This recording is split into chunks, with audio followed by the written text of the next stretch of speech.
staging a conference on how to counter the growing menace of crime on the internet. Terrorism, blackmail and even celebrity stalking have all gone online. And as more and more of us buy computers, so the problem gets worse. Police, businessmen and civil servants from all over the world gather today to discuss the menace of internet crime. In the UK, we are finding that criminals are moving from drugs importation to software piracy. The National Criminal Intelligence Service, who organised the conference, believe that 95% of internet crime goes unreported. Our aim is to increase awareness amongst law enforcement officers, government officials and the industry of the dangers posed by the internet and computers generally. It's estimated that by the year 2000, over 200 million people worldwide will be accessing the internet. However, the dramatic increase in internet use has led to the birth of a new type of crook, the cybercriminal, who hides behind his computer terminal whilst abusing the system. Barrister Nick Lockett is one of Europe's leading experts on internet law. He's dealt with crimes like blackmail, extortion, defamation, child pornography and trademark disputes. At the moment, there are few laws or legal precedents to draw on. You can use things like trademark law. You can use the Protection of Children's Act against paedophiles. But at the moment, we don't have a cogent internet law. One of the most worrying trends is that of cyber-stalking, harassing or threatening famous and ordinary people alike. Jodie Foster was the subject of internet rape threats. Pamela Anderson can be found nude without her consent.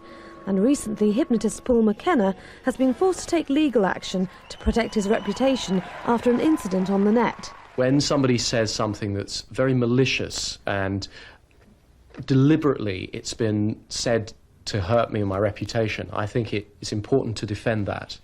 For legal reasons, we can't discuss the nature of what was said.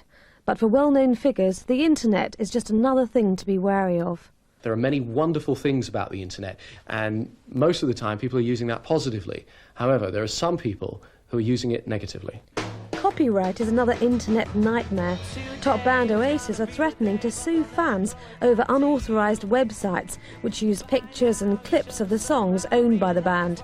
However, authorised company or web information sites on the net can open the door to confidential information. Banks are obvious targets. Most of the major banks find that they've been hacked via internet access. Individuals are also at risk. Sensitive information can be accessed, then used for blackmail or extortion. Tracking the cybercriminal is a tricky business. Scotland Yard has a computer crimes unit, but the chief problem lies with registration. Anyone can get on the internet using any identity. However, occasionally people do get caught out. I was just at my computer one evening, there was a knock at the door, the police came and took me away. Robert Shifreen landed in hot water back in the 80s after hacking into Prince Philip's electronic mailbox. There was nothing really exciting in his electronic mail, just a couple of messages congratulating him on the birth of his latest grandchild and stuff. But the fact I was able to get in there and produce a screen on a computer that said, "Good morning, HRH, the Duke of Edinburgh, welcome to Prestel," annoyed a few people. He was eventually acquitted of forgery, but in criminal terms he's small fry. Terrorists have tried and thankfully failed to manipulate air traffic control computers via the internet. Drug traffickers have tapped into electronic banking as a means to launder money. New legislation controlling the registration of internet users is now thought by many to be essential. This is Yasmin Pasha for London Today. Well, Brian Drew is with the National Criminal Intelligence Service, who have organised today's conference. Brian, this is obviously a huge problem, but why don't more people come forward to actually report computer crime? Well, obviously a lot of individuals do, but if you're talking in terms of companies, there are many reasons why a company may not wish to report to the police that they've been the subject of a hacking attempt. They may not actually realise it, and of course it may expose weaknesses in their own security policy. So what's being done then to combat this sort of crime? Well, we're here today. We've brought together law enforcement officers from around the world, internet service providers and other colleagues from the private industry and commerce. And we are seeking to develop a framework and a strategy to combat all areas of criminal activity that are taking place on the internet. It seems though the legislation isn't there in the first place to actually combat it. So do you think that the law needs actually tightening up?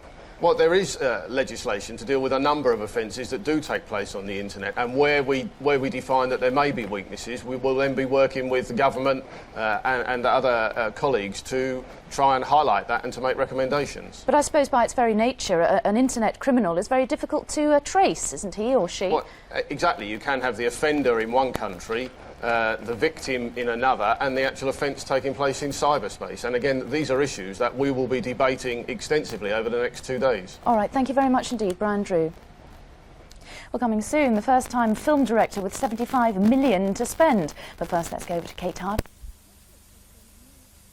Last year, the two defendants, aged 16 and 17, both deny murder. A hospice has been among the